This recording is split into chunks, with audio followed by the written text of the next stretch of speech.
When Minnesota Vikings prize free agent nose tackle Michael Pierce opted out of the season due to COVID-19 concerns, it was a bit shocking, right? And the question arose, will any other Vikings opt out, citing health concerns either for themselves or their family, etc.? Now, I doubt it at this point, especially with the opt-out deadline creeping up, potentially coming as soon as tomorrow or Wednesday, whenever the NFL and NFLPA decide to get together and agree to whatever terms are going to be this year. And I would find it shocking if any other Vikings join Pierce on the opt-out list. But then again, I was shocked that Pierce opted out in the first place. Now, most of the opt-outs so far around the league are by players who haven't even been to the facilities or training camp yet. They decided, had a long off season to think about it, took in as much information as possible.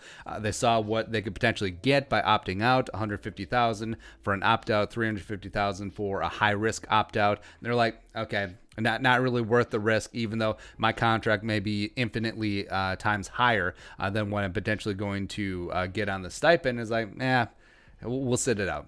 Look at C.J. Mosley of the Jets. You look at Damian Williams of the Chiefs as some of the more higher profile guys sitting out. Oh, as well as Patrick Chung of the Patriots as well. So making a decision for your personal health or, of course, the health of your family, love it, respect it. You can't really judge it. It's obviously their decision. But what if a player gets the facility, starts getting uneasy about the entire process? So maybe they made up their minds, or maybe they're on the fence. They're like, all right, I'm going to try and play this year. We'll go into the facility, see how it goes. And maybe they get to the facility and they start getting really uneasy about the entire process, the daily testing, the protocols, as well as you just have that specter of an outbreak going down at any time, as well as are concerned about, could this potentially get worse in the fall and into the winter?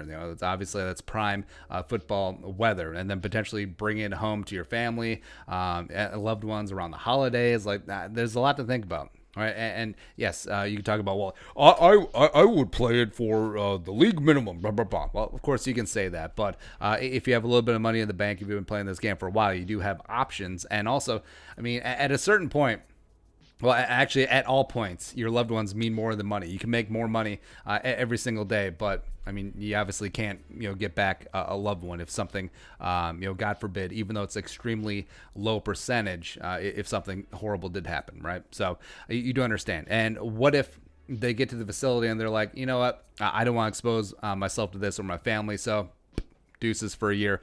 Totally reasonable. And we've even speculated before that Kirk Cousins, given the way that he approached this offseason, completely isolating himself, a workout in the driveway down in Florida, quarantining, sheltering in place with his elderly parents, as well as we thought that he would have a non-zero chance of opting out due to concerns of the health of his immediate family.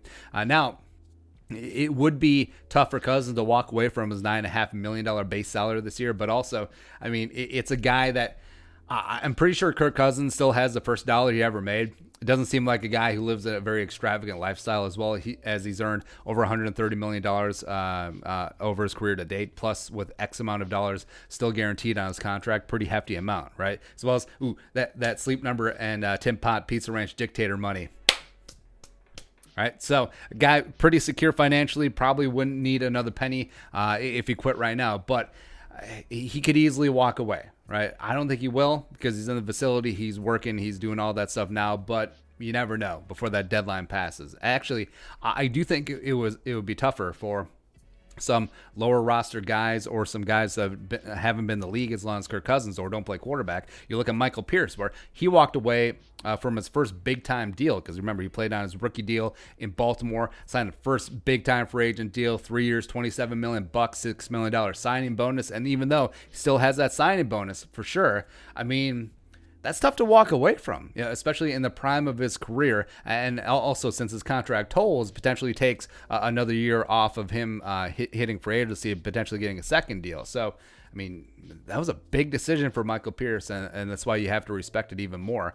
Also, you could go a different direction. So, guys that maybe fringe, may not be making the roster, might make a business decision. And we've seen this around the league by, I believe, as of right now, there's been 42 players opting out from COVID-19 concerns. And you look at half the list and it's like, who? right? And that's not a slight on them, but it is a business decision. Now they're thinking, I can opt out, make 150 grand or 350 if I'm a high risk opt out, and also not put up with the punishment physically as well as jumping through hoops that's going to entail this NFL season with all the COVID testing as well as potential outbreaks. Keep myself safe, keep my family safe, and all in a spot where I might not even make the team anyway. I mean, that's a pretty good deal. I mean, that is a decent incentive and a decent business decision right there. But again, it remains to be seen. I think once players are in the facility, they're in, and also the opt-out window is closing very soon. But I doubt there will be more Vikings opting out due to COVID concerns. But also, I didn't think that Pierce would opt out either. So we'll see. As whenever they set that deadline, it's going to be pretty soon, either August 4th or 5th. But we'll see. But your thoughts? Any more Vikings opting out? Let us know in the comments section below. Subscribe for daily Vikings takes. Want to support the work? Post on the Venmo. But until next time, Skull. Production value.